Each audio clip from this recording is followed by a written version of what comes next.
ATS की कुल 18 घंटे की पूछताछ में सीमा ने ना तो ये बताया कि उसने अपनी पाकिस्तानी सिम क्यों तोड़ी और फोन से डेटा क्यों डिलीट किया। यूपी एटीएस के सूत्रों के मुताबिक सीमा से पूछताछ के दौरान आईबी अफसर भी मौजूद थे। सीमा ने पुलिस को बताया था कि वो नेपाल से बस के जरिए भारत आ रही थी।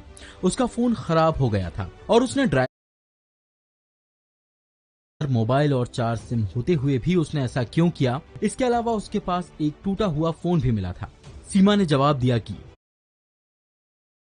आने के बाद मेरा पाकिस्तान का सिम काम नहीं कर रहा था। जब सचिन के पास आई तब उन्होंने मुझे नया सिम दिया। मोबाइल इसलिए तोड़ दिया क्योंकि मैं नहीं चाहती थी कि पाकिस्तान के लोग मुझे ट्रेस कर सकें।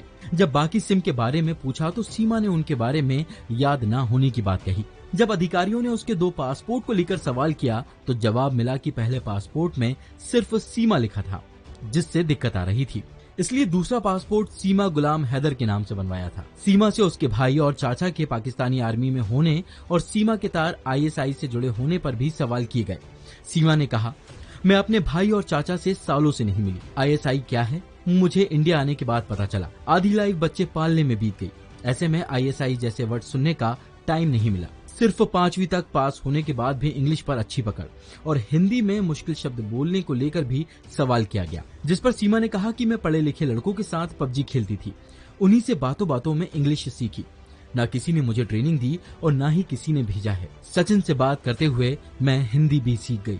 एटीएस ने पलटकर सवाल किया कि सचिन तो खुद हिंदी ठीक से नहीं बोल पाता, जबकि तुम तो शुद्ध हिंदी बोलती हो। इस सवाल पर सीमा ने चुप्पी साध ली। इसके अलावा सीमा से उसकी सही उम्र, दुबई और नेपाल में इस्तेमाल किए गए पैसों को लेकर भी पूछताछ हुई। सीमा ने उसके भी रटे रटाए जवाब दिए। सीमा ने अब तक ये भी नहीं बताया है कि वो सचिन को किसके हॉटस्पॉट से कॉल कर रही थी। इन्वेस्टिगेशन में ये सामने आया कि सीमा और सचिन जब कुछ दिनों के लिए नेपाल में मिले थे तब उन्होंने फर्जी नाम से होटल लिया था। रिसेप्शनिस्ट ने बताया कि सीमा के रहन सहन और बोलचाल से किसी को भी शक नहीं हुआ कि वो पाकिस्तानी है।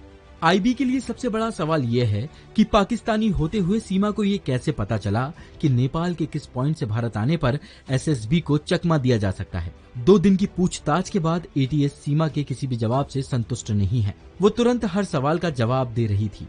पूछताछ के दौरान उसने एक बार भी अपने बच्चों के बारे में नहीं पूछा, जबकि उसके 2 बच्चे उसी के साथ लाए गए थे। उन्हें अलग कमरे में रखा गया था। सीमा के रटे रटाए जवाब और पूछताछ के दौरान उसका निडर होना एटीएस और आईबी के शक को बढ़ा रहा है। वैभव पलनीटकर और आशीष राय, दैनिक भास्कर, ग्रेटर